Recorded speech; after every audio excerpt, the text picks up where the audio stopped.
D'habitude, on ne touche pas aux enfants. Oui, mais voilà, certains paparazzis sont sans foi ni loi. Il y a un mois, j'ai reçu un coup de fil d'une ancienne collaboratrice de Mylène Farmer qui a travaillé aux côtés de la star pendant une dizaine d'années et qui m'a dit « Rends-toi le samedi 9 mars au Lausanne, tu vas avoir le scoop de ta vie ». Je suis arrivé devant un énorme bâtiment et là, sur la grille, il y avait marqué « pensionnat » et je me suis dit « ça va être énorme ».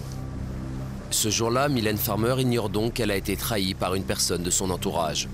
Lorsqu'elle pénètre dans la cour de cet établissement privé à 11 h du matin, la chanteuse ne se doute pas qu'un paparazzi est en train de la filmer. Et malheureusement, celui-ci va faire une terrible découverte. Un petit garçon est sorti du bâtiment, il s'est jeté dans ses bras et là j'ai tout de suite compris. Je me suis dit que ce qui n'était qu'une rumeur était en fait la réalité. Mylène Farmer avait bel et bien un enfant caché. Depuis 6 ans, Mylène, aidée par ses proches, avait réussi à préserver son fils des médias. Elle souhaitait que son enfant grandisse dans l'ombre, loin du show business. Elle consacre d'ailleurs beaucoup d'énergie à brouiller les pistes, à faire en sorte que rien ne filtre sur sa vie privée. C'est aussi pour cette raison que le petit garçon vit en Suisse, dans une pension adaptée à sa situation. Notre pension, en fait, c'est vrai que c'est une pension, mais c'est une pension qui est très particulière. C'est-à-dire qu'en fait, les parents qui nous confient leurs enfants savent qu'on va vraiment les remplacer et s'occuper vraiment d'eux comme si c'était nos propres enfants. Ça, c'est quelque chose de très important pour eux. Une pension qui ressemble plus à un véritable cocon familial. Bref, le must en matière d'éducation. Car pour Mylène Farmer, il n'a jamais été question de sacrifier son fils à sa carrière. Mais quand on est aussi exposé, il semble impossible d'épargner ce qu'on aime. Ce scoop-là, c'est comme Mazarine avec Mitterrand. Tout le monde le savait, mais personne n'en parlait. Mylène Farmer, c'est exactement la même chose. Jusqu'à ce jour, personne n'avait osé violer le jardin secret de la star. Il y avait une sorte d'accord tacite entre elle et les paparazzis. Une fois encore, Mylène Farmer a certes éloigné son fils, mais elle ne cherchait pas à le cacher à tout prix. Elle souhaitait tout simplement qu'il ait une vie normale. Sa mère venait presque tous les week-ends, les bras chargés de cadeaux. Ça faisait vraiment plaisir à voir, ça faisait chaud au cœur. Une mère de famille qui a toujours été contrainte de jouer un personnage, de mener une double vie. Mais attention, ces week-ends étaient exclusivement réservés à son petit garçon. Un petit garçon fragile. J'étais l'institutrice de en 2e année de maternelle, donc pendant 1 an. Ce que j'avais remarqué surtout de particulier, c'est un enfant qui avait du mal à s'intégrer au groupe. Il était souvent seul dans la cour de récréation, il ne jouait pas avec les autres. Mais sinon, il était très en demande affective par rapport à moi. Pour le paparazzi, filmer un moment d'intimité entre Mylène Farmer et son fils, c'est avant tout une affaire juteuse. Dissimulé derrière l'objectif de sa caméra, il ne pense pas au désastre qu'il va créer en vendant ses photos à l'étranger. Alors qu'il fait les derniers clichés, le garde du corps le repère enfin. Mais c'est déjà trop tard. C'est le plus gros coup de ma carrière, mais c'est aussi le dernier. Après un scoop pareil, on ne peut pas rêver mieux. Et puis je crois que dans ce métier, il faut savoir aussi s'arrêter. Les avocats de Mylène Farmer ont réussi à interdire la publication des photos en France. Un détail pour le paparazzi qui, lui, a déjà touché son argent. Sylvester Stallone n'aime pas les grands discours, un simple geste suffit. Saint-Tropez, mars 1997. Le célèbre port est quasiment désert et pourtant, des paparazzis en ont fait leur quartier général. Leur objectif, prendre sur le vif Sylvester Stallone et sa nouvelle petite amie. Installé incognito à la terrasse d'un café, l'acteur ne se doute pas que ses vacances en amoureux sont filmées. Nous, on a cette info, Stallone est avec une fille inconnue à Saint-Tropez, on se rencarde, la fille est un ex-top modèle, visiblement ils vivent une histoire d'amour. Ces images-là ont été tournées au mois de mars à Saint-Tropez, je le précise parce que c'est vrai que c'est la période creuse normalement et qu'il n'y a pas de paparazzi au mois de mars à Saint-Tropez. Et c'est pour ça aussi que les stars s'y sentent en toute confiance et en toute sécurité. Confiant et détendu certes, mais pas anonyme. Car Rocky, même avec une paire de lunettes et une casquette, reste identifiable. Très physionomiste, les fans accourent pour une photo ou un autographe. Mais c'est vrai qu'avoir Stallone à la terrasse d'un café, même s'il était accompagné d'une inconnue, pour nous, c'était pas vraiment une image forte. Donc on l'a pris en filature et on s'est rapidement aperçu qu'il logeait dans une villa sur les hauteurs de Saint-Tropez. On a graissé la patte à un voisin, on s'est mis dans son jardin. Et là, je vous cache pas qu'on était très contents de nous. On a eu de très très belles images. Avoir de belles images, comprenez faire la couverture d'un journal à scandale et toucher le jackpot. Sylvester Stallone est en plus le client idéal. Pour un magazine, l'étalage de sa vie privée signifie gros tirage. Souvenez-vous, à l'époque, la séquence du baiser au bord de la piscine était accompagnée par cet autre cliché.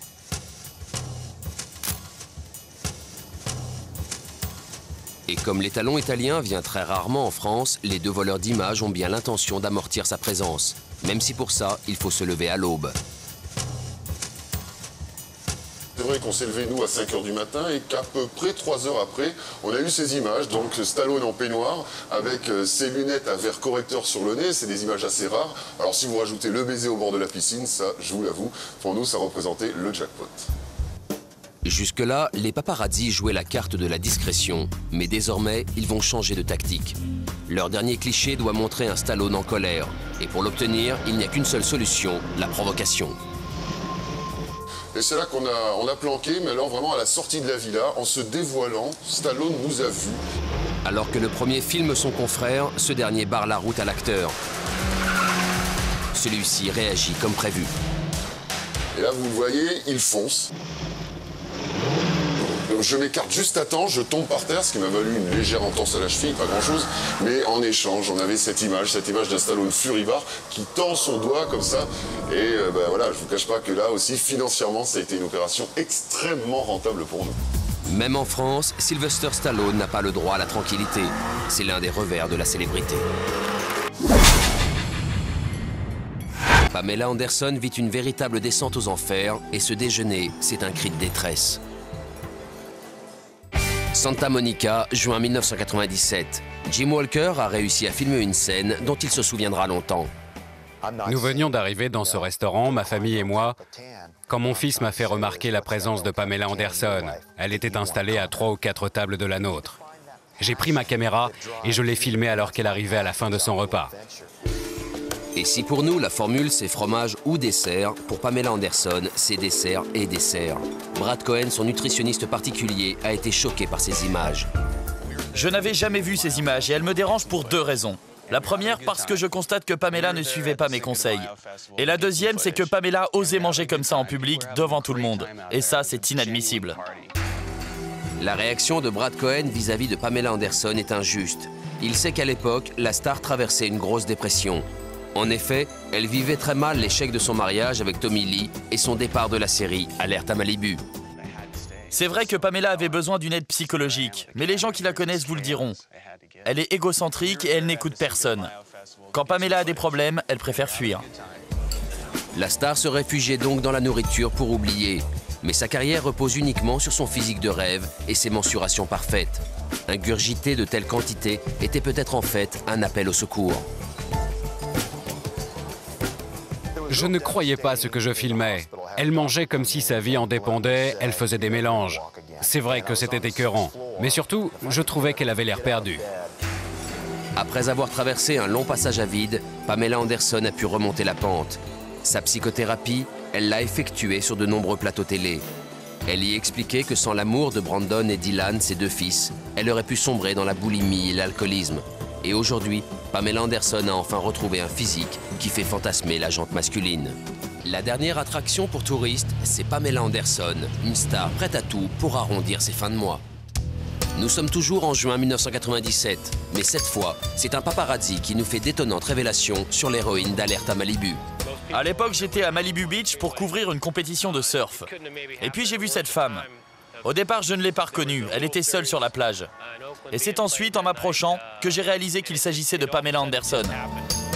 Une Pamela effectivement méconnaissable, la dépression qui a suivi son divorce l'ayant amenée à faire des excès alimentaires. Elle semble attendre quelque chose. Oui, mais quoi?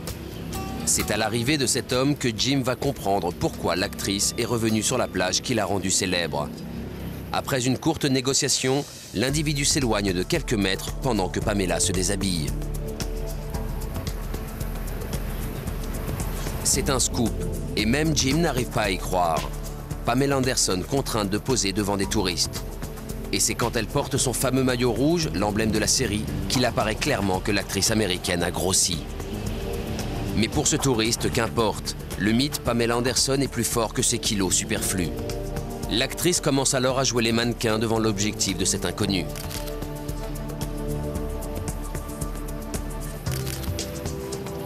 Mais une fois que l'homme a réalisé ses clichés et qu'il a remercié l'actrice, celle-ci le rappelle immédiatement à l'ordre. Sa prestation devant la voiture jaune n'est pas gratuite et il le sait pertinemment.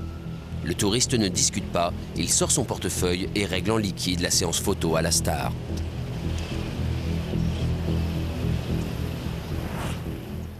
Tout de suite, j'ai rattrapé ce touriste pour savoir combien il avait payé. Il m'a dit que Pamela lui avait demandé 200 $. 200 $, soit 226 € pour une séance photo qui n'a duré que quelques secondes. Le procédé peut paraître rentable, mais il est surtout très révélateur. Côté professionnel, Pamela Anderson est dans l'impasse. À Hollywood, même si sa cote de popularité n'a pas baissé, les propositions de scénarios se font de plus en plus rares. Cette traversée du désert a commencé après son départ d'Alerte à Malibu. Axel Braun, le coproducteur, nous apprend qu'elle a quitté la série sur un coup de tête et non pas pour s'occuper de son fils, comme elle l'a prétendu dans les médias. Vous savez, après le succès d'Alerte à Malibu, Pamela pensait pouvoir faire du cinéma. Hélas, la réussite n'a pas été au rendez-vous. Elle a accumulé les flops et a dû se résoudre à poser pour de l'argent. Cette vidéo de Pamela Anderson, qui attend seule les touristes dans le vent et le froid, a eu un énorme impact sur le public. Après la diffusion, elle a reçu des milliers de lettres de soutien et le scénario du film Barb Wire. Le paparazzi voulait filmer Nikos en pleine action. Mission accomplie. Casse-toi! Casse-toi!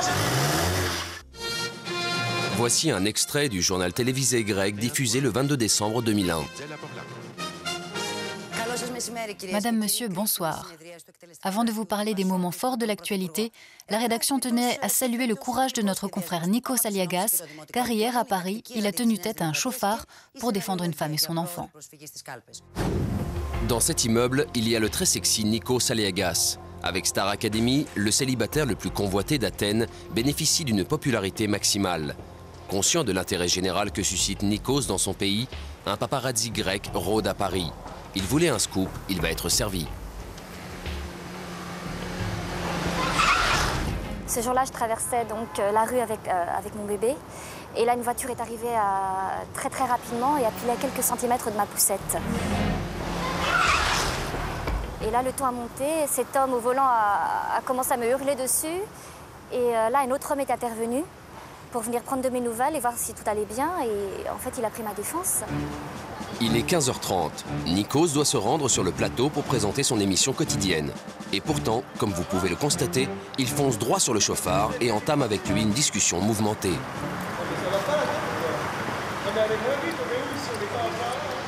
Un comportement rare de nos jours, mais qui n'étonne pas vraiment Francine Roux, son attachée de presse. Écoutez, moi qui connais très bien Nikos, en voyant ces images, je n'ai pas été du tout surprise. Il était intervenu auprès d'un chauffard qui allait écraser une femme, donc il a une attitude tout à fait saine pour empêcher cet accident, et je pense que n'importe qui aurait fait la même chose, non? Très vite, l'altercation prend une tournure inquiétante. Le ton monte entre le chauffard et Nikos. Ce dernier se révèle alors plus sanguin qu'il en a l'air. Pour le paparazzi, cette dispute est une occasion inespérée de montrer la face cachée du présentateur. Tu vas te calmer.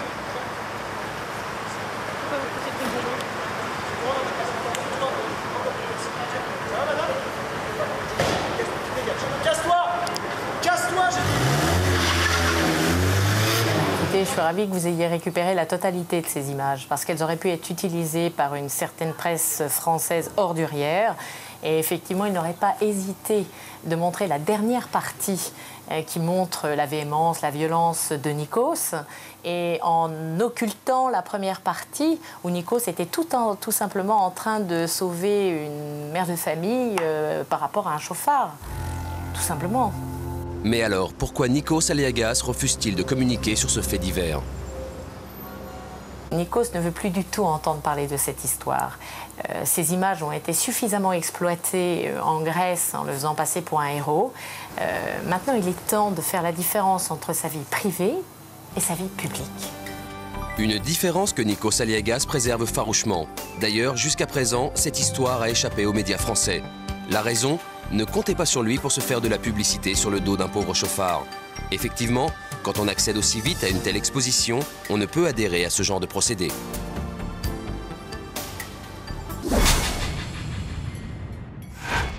Nous sommes à Los Angeles en juin 1998. Ici, il n'est pas rare de croiser dans la rue les plus grandes stars de cinéma. Et aux États-Unis, les paparazzis peuvent les filmer en toute liberté à partir du moment où elles sont dans un lieu public. Ce jour-là, Bruce Willis flâne tranquillement à Beverly Hills sans savoir qu'il est épié. Il vient d'annoncer officiellement sa rupture avec Demi Moore, un divorce à l'amiable qui n'a même pas suscité de scandale. Mais la rumeur dit que l'acteur souffre de cette séparation et qu'il vit dans la débauche. Il passerait son temps à se divertir avec des femmes. Et justement, il vient de repérer une nouvelle proie. Sous l'objectif de John, un redoutable voleur d'images, il continue son chemin avant de faire demi-tour. Pour le paparazzi, la balade de Bruce prend une tournure excitante puisqu'il se dirige vers la jolie fille. Depuis 3 jours, je cherchais un scoop sur Bruce Willis. Et quand je l'ai vu s'inviter à la table de cette fille sans lui demander sa permission, je me suis dit, c'est bon, tu tiens quelque chose. Et l'intuition du paparazzi va s'avérer payante. Dans un premier temps, Bruce Willis s'empare du portable de la jeune fille et raccroche au nez de son interlocuteur. Celle-ci ne semble pas du tout apprécier. Quand il a pris le portable de la fille, je me suis dit, c'est incroyable. Ce type est vraiment gonflé. Et en plus, il fait ça naturellement, comme si c'était normal. Et ce qui paraît encore plus normal à l'acteur américain, c'est de proposer de l'argent à une femme quand celle-ci ose lui résister.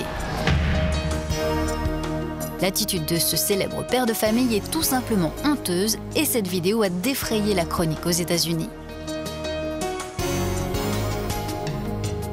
Sandra King est responsable du LAFP, un mouvement féministe très puissant. Vous savez, Bruce Willis est bien connu de notre mouvement. C'est quelqu'un qui pense que son argent lui permet d'obtenir tout ce qu'il veut auprès des femmes. Et ça, c'est inacceptable. Des transactions douteuses qu'il paye en liquide. Et le plus grave, c'est que la police le sait pertinemment. Révélation. Je me souviens très bien que par 2 fois, le citoyen Bruce Willis a eu affaire à nos services dans des cas similaires. Le scénario restait identique. Il proposait une somme d'argent à une jeune fille pour coucher avec elle. Et voilà la réponse de cette jeune femme. C'est vrai qu'il traînait beaucoup de casseroles. Quand la fille lui a jeté ce verre d'eau au visage, c'était une belle conclusion pour mon reportage. Le pervers était enfin dénoncé au grand jour. Et sans le savoir, cette femme en a vengé d'autres, victimes elles aussi de la libido débridée de la star. Une star qui n'a jamais été en prison pour ses actes. Le problème est que le système américain repose entièrement sur la performance et le talent des avocats. Alors bien sûr, les stars comme Bruce Willis, qui sont déjà surprotégés par la loi, font appel à des ténors du barreau. Et c'est grâce à leurs dollars qu'ils ressortent systématiquement blanchis de tous les procès.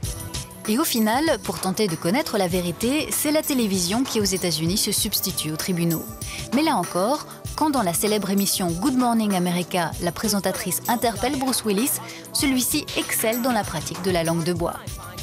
Pourquoi avoir proposé de l'argent à cette fille? Écoutez, cette affaire est derrière moi, j'ai fait une erreur, mais c'est du passé. Un passé dont Bruce Willis aimerait faire table rase, sachant que pour tous ses fans, ces révélations ont fait l'effet d'une douche froide. Robin Williams adore faire des cadeaux originaux et dans ce domaine, il est imbattable. Nous sommes à Cannes pendant la période creuse, comprenez hors festival. Robin Williams vient d'achever le tournage du film Will Hunting. C'est donc en touriste qu'il séjourne dans un palace de la Croisette.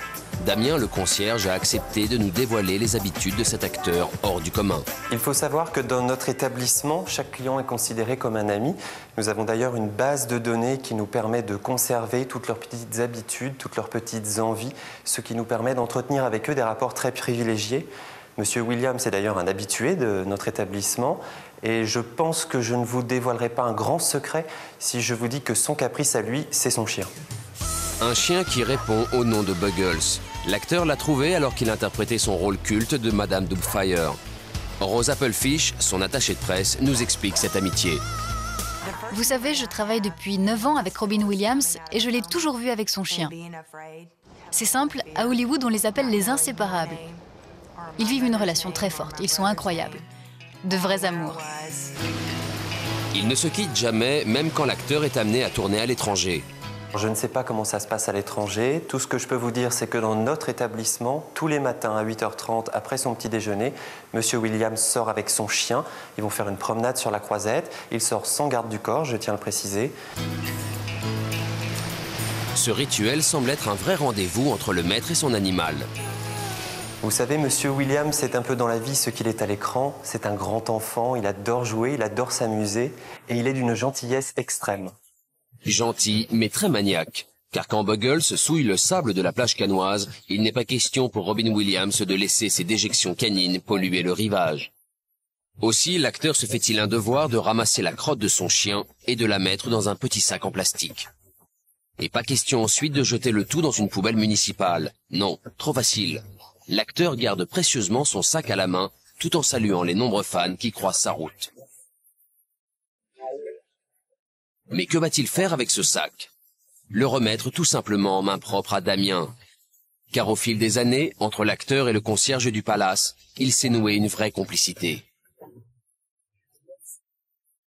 Il y a 4 ans, lorsque Monsieur Williams est rentré à l'hôtel avec son petit sac en plastique, je ne vous cache pas que j'ai été un peu surpris. Mais en fait, c'est de l'humour. Et à chaque fois qu'il redescend dans notre hôtel, je me dis toujours, je vais avoir le droit à mon petit sac en plastique. C'est une sorte de jeu qui s'est installé entre nous. C'est le petit clin d'œil du matin. Et je pense qu'il ne m'en voudra pas de vous avoir révélé ce petit secret. Un petit secret comme en ont toutes les stars d'Hollywood. Et si cela peut paraître étonnant d'offrir des crottes de chien au concierge d'un palace, c'est en revanche tout à fait banal pour son attaché de presse. Je ne suis vraiment pas surprise. Et je peux vous dire que Robin a bien d'autres habitudes de ce genre qui font beaucoup rire tous ceux qui l'accueillent dans le monde. Souhaitons juste une chose au concierge de ce grand hôtel, que Robin Williams ne se rende jamais à Cannes accompagné d'un éléphant. Quand David Hallyday et Ness dînent en amoureux, défense absolue d'approcher. Sinon... De Paris à Hollywood, toute l'actualité des stars. Vous êtes plus de 4 millions à suivre sa rubrique tous les soirs dans l'émission Exclusif. Ness, la chroniqueuse de charme, a déjà été victime des paparazzi il y a de cela 1 an. Des clichés volés sur sa vie privée font vendre, et ça, les paparazzi le savent bien. Le 21 février dernier, Ness et son nouveau compagnon David Hallyday vont dîner ensemble dans un restaurant branché du 16e arrondissement où ils ont leurs habitudes. Tony Gomez, le patron, est l'un de leurs amis et il tient à ce que leur soirée soit réussie. Ce soir-là, comme d'habitude, David m'avait réservé une table. Comme ils étaient deux, je savais qu'ils voulaient être tranquilles. Donc quand il arrive avec Ness, je leur ai donné une petite table un petit peu à l'abri des regards pour qu'ils ne soient pas dérangés. Et sans le vouloir, c'est Mario, le finaliste de la Star Academy, qui en venant saluer David et Ness, va révéler leur présence à l'ensemble du restaurant. Un geste sympathique, mais qui va être lourd de conséquences. Désormais, tous les clients qui ont suivi le déplacement de Mario ont également repéré les deux amoureux. Et forcément, une idylle naissante attise les curiosités. Un premier fan s'invite à leur table et comme ça se passe souvent, il demande à embrasser Ness et sollicite un autographe auprès de David Hallyday. Cette sympathique intrusion ne va pas pour autant perturber le jeune couple qui reprend aussitôt son tête-à-tête. Malheureusement, le moment d'intimité va être de courte durée. Un apprenti paparazzi surgit pour voler un cliché des deux tourtereaux. David se lève menaçant et il faut toute la diplomatie de Ness pour le calmer. La jeune femme appelle immédiatement Tony Gomez pour lui expliquer ce qui vient de se produire. Pour lui, ce genre d'attitude est tout simplement inacceptable. C'est l'exemple type de ce que je veux pas dans mon établissement. Qu'on prenne des photos sans autorisation et qu'on se précipite à une table. Et... Déjà sans mon autorisation et sans l'autorisation des personnes concernées. Quand on a un établissement comme le mien, on a une obligation, je crois que c'est de protéger les artistes, les gens connus. Et pour protéger ce couple de stars, Tony Gomez va devoir faire la police et récupérer le maudit appareil photo. Mais pour David Hallyday, la soirée semble irrémédiablement gâchée.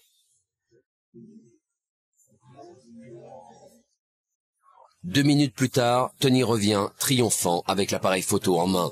Cette fois, tout est arrangé. David retrouve le sourire et accepte de finir de dîner. Mais un nouveau rebondissement va définitivement lui faire perdre son sang-froid. L'apprenti paparazzi n'a pas du tout apprécié la sanction de Tony. Il revient provoquer le chanteur. Quand ce dernier s'aperçoit qu'il est filmé par la table d'à côté, il devient hystérique.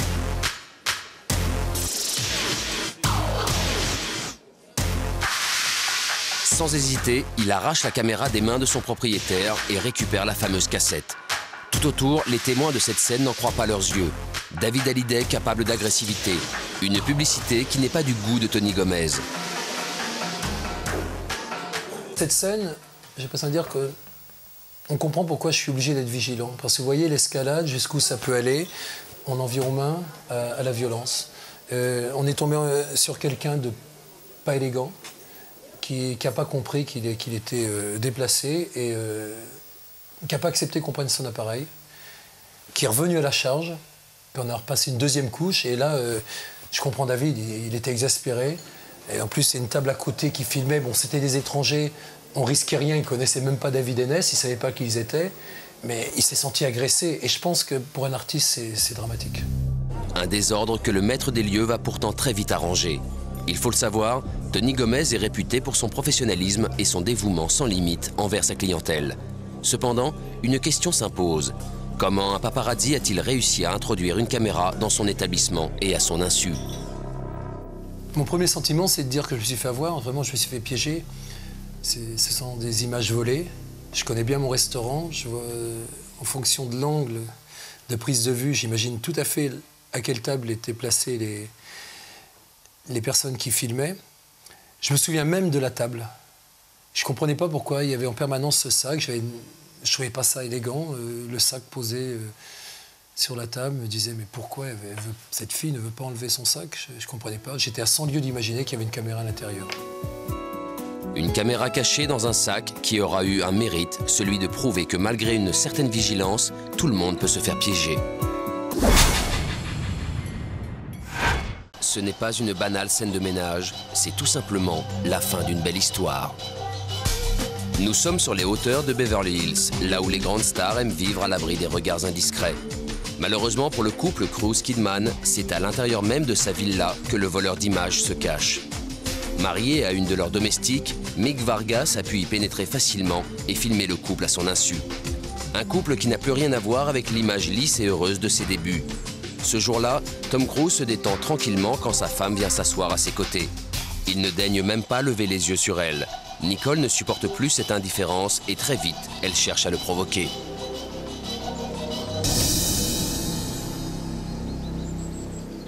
Ça faisait bien longtemps que Tom Cruise et Nicole Kidman ne vivaient plus en parfaite harmonie. Tout le monde savait pertinemment qu'ils faisaient chambre à part depuis le dernier film de Stanley Kubrick.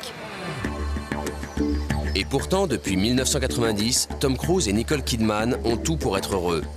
Ensemble, ils ont adopté 2 adorables enfants, enchaîné les succès au box-office, gagné des millions de dollars. Mais la perfection dérange, surtout la presse à scandale qui, depuis le film Jour de tonnerre, début officiel de leur liaison, n'a cessé de s'acharner sur eux. On a même parlé de mariage arrangé.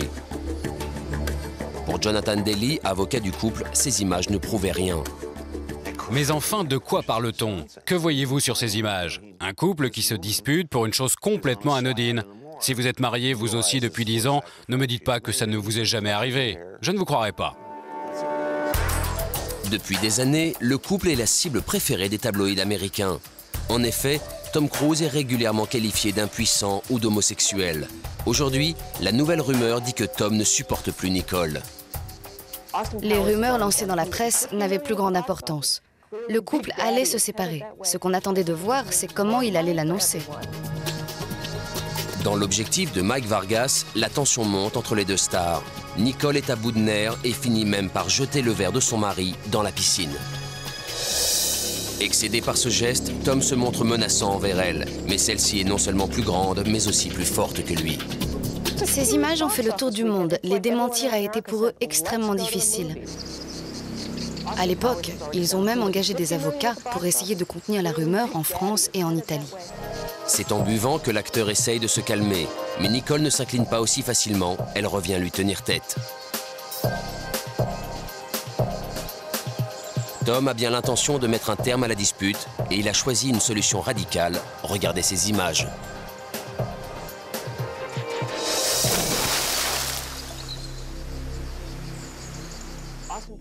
Cette image de Nicole Kidman dans la piscine, le journal télé de CBS en a fait son sujet d'ouverture. C'était énorme. Les réalisateurs de Scary Movie s'en sont même inspirés pour la scène avec Carmen Electra. En sortant de la piscine, les mots prononcés par Nicole Kidman ne laissent plus aucun doute quant à son amour pour Tom.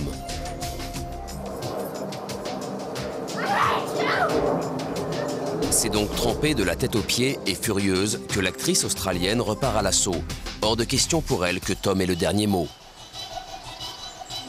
Ces images ont été détournées par la presse pour en faire ce qu'ils en ont fait. Mais soyons réalistes.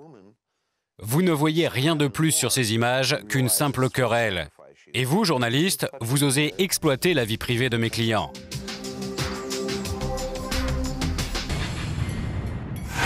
Tout a été dit sur la séparation de Tom Cruise et Nicole Kidman. Voici la preuve de ce qui a tout déclenché. À l'époque, la nouvelle a réjoui le tout Hollywood. Tom Cruise et Nicole Kidman sont réunis par le réalisateur Stanley Kubrick pour interpréter un couple qui fait des expériences sexuelles pour sauver son mariage. Mais très vite, des fuites alimentent la rumeur. La réalité a rejoint la fiction et le couple Cruise-Kidman bat de l'aile. Tout ça à cause de cette photo. Une photo qui laisse entendre que l'acteur a arrangé son mariage pour dissimuler son homosexualité. Cette fameuse photo par qui le scandale est arrivé est en fait extraite de ce film tourné en vidéo par Mike Vargas, le mari d'une employée de maison, qui avait déjà pris sur le vif le couple en pleine dispute. L'homme qui apparaît maintenant à l'image, c'est Stuart Molson, le secrétaire particulier de Tom Cruise. Ils se sont rencontrés sur le tournage de Mission Impossible, soit seulement 3 ans avant ces images. Depuis, il y a entre eux une relation basée sur la confiance absolue. Mais ce qui insupporte Nicole Kidman, c'est la complicité qui unit les deux hommes. Une complicité qui les amène régulièrement à se rendre dans ce palace de Los Angeles. Alors quelle est la nature exacte des liens qui les unissent? Pour Stella Cooper, l'attachée de presse de Tom Cruise, l'affaire est entendue. Cette invention est née dans l'unique but de faire vendre du papier. Aux États-Unis, la presse a le droit d'écrire n'importe quoi sur n'importe qui. Cette rumeur est sans fondement. Tom adore les femmes. Mais cette célèbre photo de Tom Cruise et Stuart Molson allongés dans un hamac aura eu le triste mérite de faire couler beaucoup d'encre et surtout de pousser Nicole Kidman à quitter le domicile conjugal. Il y a une chose que les journalistes auraient dû faire, c'est enquêter sur Stuart, car il est 100% hétérosexuel. Cette rumeur est devenue une affaire d'État qui s'est soldée par un divorce. À Hollywood, les grandes soirées s'organisent souvent chez des particuliers. Leurs propriétés démesurées peuvent accueillir des centaines d'invités. Acteurs, producteurs et réalisateurs, tous aiment se retrouver pour faire la fête en toute liberté. Enfin, presque, car parfois certains paparazzi parviennent à s'introduire. Celui qui filme a déjà sa proie, c'est Nicole Kidman. Elle vient de quitter Tom Cruise et le public a très certainement envie de savoir comment elle vit son nouveau célibat. Bien évidemment, la présence de l'Australienne ne laisse aucun homme indifférent. Et visiblement, celle-ci a besoin de s'étourdir. Son mariage a été traîné dans la boue, sa vie privée étalée au grand jour. Bref, Nicole a été confrontée à l'enfer de la célébrité. Ce soir, elle veut tout oublier, prendre un nouveau départ. Avec l'alcool, elle se détend, sourit et danse même avec Sam Turner, la vedette de The Immortals House, la maison des immortels, une série que l'on découvrira bientôt sur TF1. Dès le surlendemain, cette petite danse faisait la une des journaux à scandale. Sous la photo, la légende expliquait que Nicole et Sam avaient passé la nuit ensemble. Inutile de dire que Tom Cruise n'a pas du tout apprécié l'attitude de son ex-femme. Le 13 novembre 2001, un paparazzi a bénéficié d'un sacré coup de chance puisqu'il a réussi à prendre en filature Mylène Farmer depuis son domicile. Un exploit quand on connaît la vigilance du service de sécurité de la star. Aujourd'hui, la chanteuse, talonnée par son garde du corps, visite un concessionnaire automobile. Jean-Yves Royer, le responsable des ventes, se souviendra longtemps de cette cliente pas comme les autres. Mylène Farmer venait voir un véhicule, un superbe véhicule de notre gamme actuellement, puisque c'est le moteur le plus puissant actuellement. Et quand Mylène Farmer veut un bolide, elle se met elle-même au volant. Même si la chanteuse se déplace la plupart du temps avec son chauffeur, elle prend aussi plaisir à piloter des voitures sportives. Mais le problème, c'est que Mylène Farmer exige un modèle bien précis, et ce, en 24 heures. Du jamais vu. Elle voulait un véhicule qui était blanc avec un intérieur cuir noir. Mylène Farmer a demandé un délai très court pour ce véhicule, puisqu'elle a demandé le véhicule pour le lendemain. Donc comprenez bien qu'un véhicule de couleur blanche avec un cuir noir, même en ayant téléphoné dans tous les concessionnaires de France, on a eu du mal à avoir ce véhicule pour le lendemain. C'était quelque chose qui était impossible à faire. Et si pour Monsieur Royer, à l'impossible nul n'est tenu, il n'en va pas de même pour Mylène Farmer. Et quand elle sort de la voiture, son intention n'est pas de renoncer à son achat. Au contraire, elle regarde l'objet tant convoité comme si les arguments du vendeur ne comptaient pas, comme si son statut de star allait tout résoudre, y compris le problème de livraison. Le délai qu'on allait proposer sur le véhicule était à peu près d'1 mois, puisque, je répète, c'est un véhicule sur commande, sur demande, fait pratiquement pour elle, dans les coloris qu'elle a demandé, avec un intérieur qu'elle a demandé. Donc 1 mois pour un véhicule sur mesure, je ne pense pas que ce soit un délai très long. Un délai raisonnable pour le commun des mortels, mais inacceptable pour la chanteuse. Alors qui est vraiment Mylène Farmer? Une star capricieuse ou une femme qui a tout simplement perdu le sens des réalités? Nous avons demandé son avis à Christophe Renaud, qui a été président de son fan club pendant 6 ans. Vouloir une voiture comme ça en 8 heures, il n'y a que Mylène qui peut se le permettre, quelque part. Mylène, Johnny, enfin les plus grands. Mais là, si vous voulez, ça ne m'étonne pas qu'elle puisse penser comme ça, qu'en claquant des doigts, elle peut se retrouver avec une villa à Beverly Hills ou une voiture comme on le voit dans ces images. Mais ça ne m'étonne même pas, parce qu'elle vit dans un monde à elle, qu'elle s'est créée, et dans une bulle, et je pense que les fans ne seront pas étonnés de ça finalement. Le vendeur, lui, a été très surpris par la chanteuse. Et pour cause, celle-ci n'a même pas daigné lui adresser la parole. Je dirais que c'est quelqu'un qui prend beaucoup de distance avec les gens, puisque j'ai vraiment, j'insiste, parlé avec son garde du corps et toute la négociation a été faite avec lui, que ce soit pour les teintes extérieures comme intérieures. C'est vrai que j'avoue, là, j'étais un petit peu déstabilisé parce qu'il n'y avait pas de complicité, on va dire, au niveau de la vente, de la négociation, puisqu'il y avait vraiment une barrière avec elle, puisqu'elle ne parlait pas, tout est passé par son garde du corps. Pour la première fois en 20 ans de carrière, Monsieur Royer a donc été contraint de décrire les qualités d'une voiture sans jamais parler à l'acheteur. Mais cette façon pour le moins étrange de communiquer n'y change rien, la vente de l'automobile ne peut pas se faire, au grand regret du vendeur. La négociation s'est très mal passée avec Mylène, puisqu'elle n'a pas parlé. On était toujours avec son chauffeur et jusqu'à la sortie, je n'ai pas pu lui serrer la main. J'ai serré la main à son garde du corps, je l'ai salué, mais elle n'a pas répondu.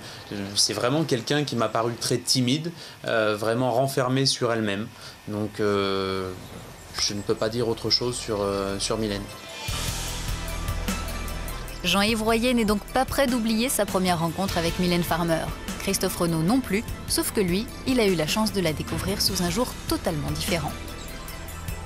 C'est vrai qu'on la connaît timide, on la connaît un peu sauvage, mais en fait, un jour, je l'ai vue d'ailleurs en vacances, c'est la seule fois où je l'ai vue. C'est un souvenir d'ailleurs mémorable parce qu'elle est rentrée dans une boîte, dans une discothèque, et là, elle a payé la tournée à tout le monde. Tout le monde y est passé, elle s'est éclatée sur la piste de danse. Et en fait, on la croit assez réservée, mais en fait, c'est quelqu'un qui finalement peut-être joue un sacré personnage. Alors Mylène Farmer, Dr Jekyll ou Mr Hyde, impossible de répondre. En tout cas, une chose est sûre, ces images prouvent qu'elle a quand même une vie sociale. Face aux paparazzi, Jack Nicholson se comporte toujours comme un vrai gentleman. La preuve. Novembre 1999. Nous sommes à Londres et le paparazzi qui filme ces images tient une information de tout premier ordre. Le comédien Jack Nicholson est de passage dans la City et surtout, il est accompagné par une jeune femme. Surprise, cette jeune femme n'est pas Lara Flynn Boyle, son épouse. Pour notre voleur d'images, c'est un scoop. Et c'est au petit matin, lorsque les rues de Londres sont encore désertes, que commence sa filature. Suivre Jack Nicholson n'a rien d'une promenade de santé. Le comédien a en effet l'habitude d'être traqué quotidiennement par des paparazzis du monde entier. Aussi, pour notre caméraman, il n'y a qu'une solution, rester le plus loin possible et faire des gros plans du couple. Insouciant et visiblement heureux, l'acteur et sa jeune maîtresse déambulent dans le quartier de Covent Garden. Pour le paparazzi, ce sont des images fortes, le scandale est assuré.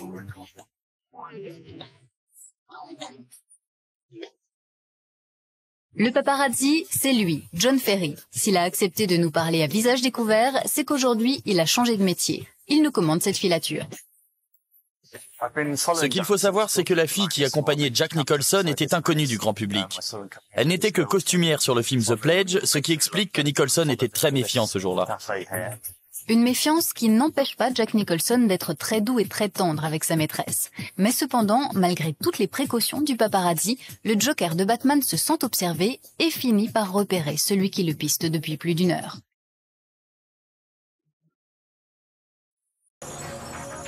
J'ai cru au détour d'une rue qu'il m'avait repéré. Alors je me suis caché. Puis j'ai essayé de me convaincre. Je me suis dit, ce n'est qu'une impression, il ne m'a pas vu. Donc j'ai continué à le suivre.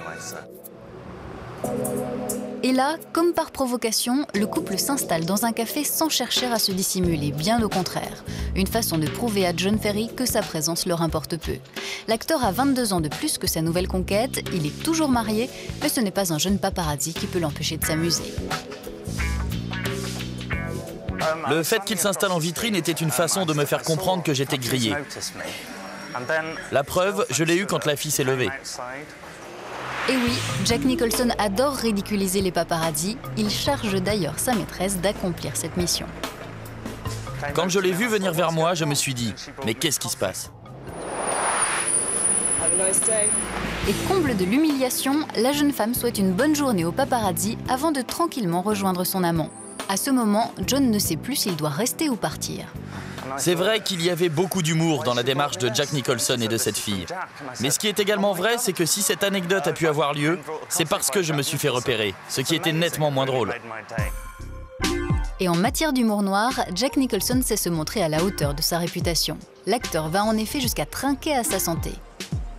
Il n'y a pas de doute, quand Jack plaisante, c'est toujours avec beaucoup d'élégance.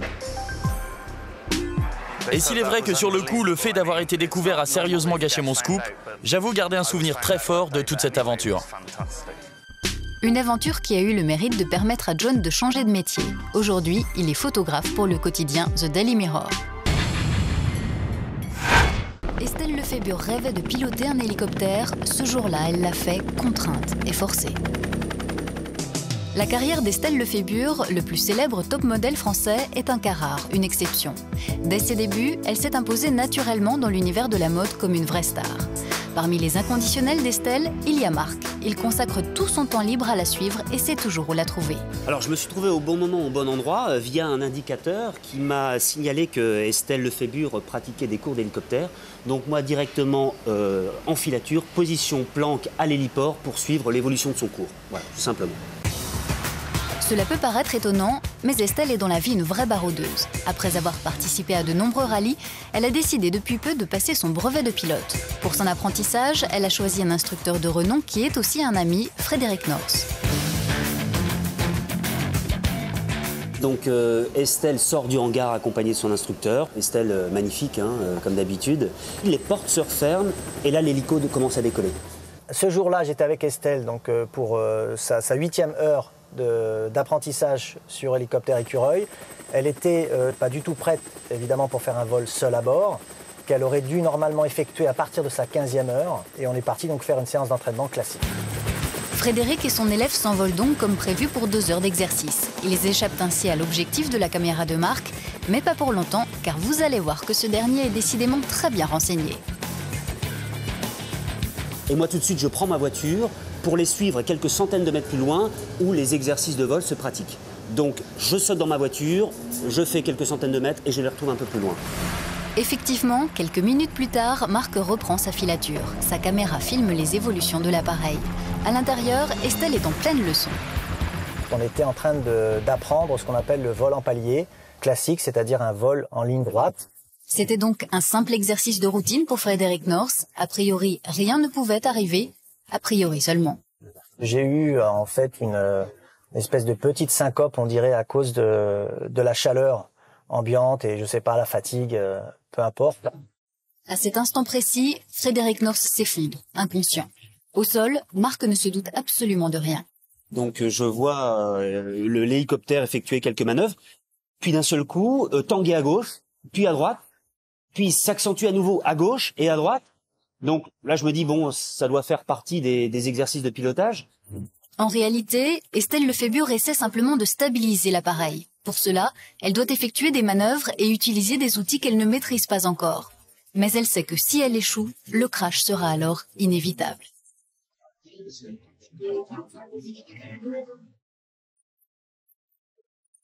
L'hélicoptère bouge de plus en plus. Visiblement, Estelle a toutes les peines du monde à contrôler sa descente. Après des secondes interminables, elle touche enfin au but. C'est seulement à l'atterrissage que Marc réalise que son héroïne est en difficulté. Et là, je zoome sur Estelle, qui sort complètement paniquée d'hélico. Et là, je me dis, bon, il s'est passé quelque chose, quoi. C'est bizarre, c'est pas normal. Même si Marc commence à se douter de quelque chose, il ne sait pas encore qu'Estelle vient de faire preuve d'un sang-froid exceptionnel. Avec son portable, elle prévient aussitôt les secours. Elle semble paniquée, perdue, au bord de la crise de nerfs. Marc aimerait aller la réconforter, l'aider, mais il n'ose plus se démasquer. Impuissant, il s'obstine à rester caché. Heureusement, l'ambulance arrive déjà. Pour Estelle, c'est la fin du cauchemar.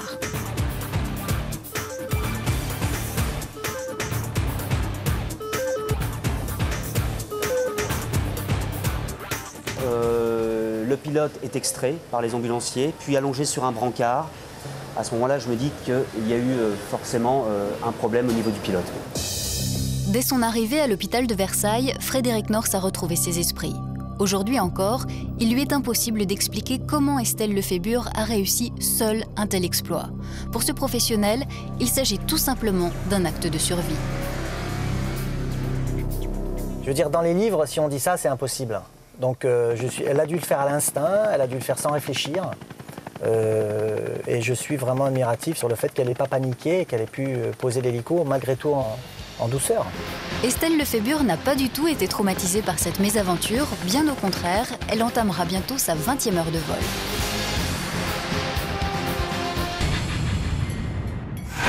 Ces images ont été tournées en février 1996 par un détective privé américain. Il a été mandaté par une compagnie d'assurance pour suivre Luciano Pavarotti. Il y a 4 mois, le ténor a été victime d'un accident de voiture à la frontière belge.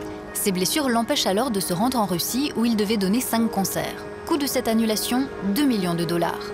Mais bizarrement, 3 mois plus tard, il décommande à nouveau une grosse tournée aux États-Unis et cette fois, il y en a pour 7 millions de dollars. À l'époque, l'expert chargé du constat du véhicule de M. Pavarotti a mentionné 2 impacts importants. Et dans son rapport, il démontrait clairement que tous les systèmes de sécurité s'étaient déclenchés normalement. En clair, cet accident ne justifiait en aucun cas un arrêt maladie aussi long et encore moins l'utilisation d'un fauteuil roulant. Une enquête s'impose. Ce groupe a fait appel à mes services en m'expliquant à quel point cette affaire était délicate et confidentielle. On était en droit de douter. Mais cette image ne suffit pas à prouver l'abus de confiance. Pavarotti est une star internationale et ce statut le rend presque intouchable. Il faut donc poursuivre l'enquête avant de dévoiler l'imposture et d'entamer les pourparlers avec les avocats du ténor. Ce dernier, quand il joue tranquillement au mini-golf, se croit certainement sorti d'affaire. Il a dû s'imaginer que jouer la comédie pendant 15 jours suffirait à bluffer la compagnie d'assurance. Eh bien, il s'est trompé. Si on n'avait pas eu suffisamment de preuves, les conséquences auraient été dramatiques. Je n'avais pas le droit à l'erreur, j'ai été très prudent. Mais en fait, je pense qu'il ne s'est jamais méfié. À l'époque, il se croyait peut-être au-dessus des lois. Mais il y avait quand même 7 millions de dollars à la clé. Et Pavarotti ou pas, l'assurance n'a plus l'intention de céder. Surtout quand elle a découvert la suite du week-end de la star. Le détective a en effet pris sur le vif la preuve irréfutable, le ténor en pleine séance de sport. C'est grâce à ce cours de gym que la compagnie d'assurance a pu le contraindre à avouer. Le scandale n'a jamais éclaté, car le ténor aurait bénéficié de l'appui de personnes très influentes. La suite de l'affaire, je n'ai pas le droit de vous en parler. Tout ce que je peux vous dire, c'est qu'une arnaque à l'assurance peut coûter très cher, qui que vous soyez. Nous avons bien entendu contacté la partie adverse, c'est-à-dire M. Pavarotti lui-même. Celui-ci a refusé de s'exprimer sur le sujet.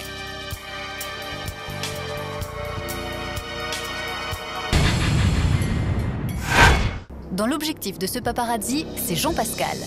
Il était sûr de décrocher un gros scoop, il a été déçu.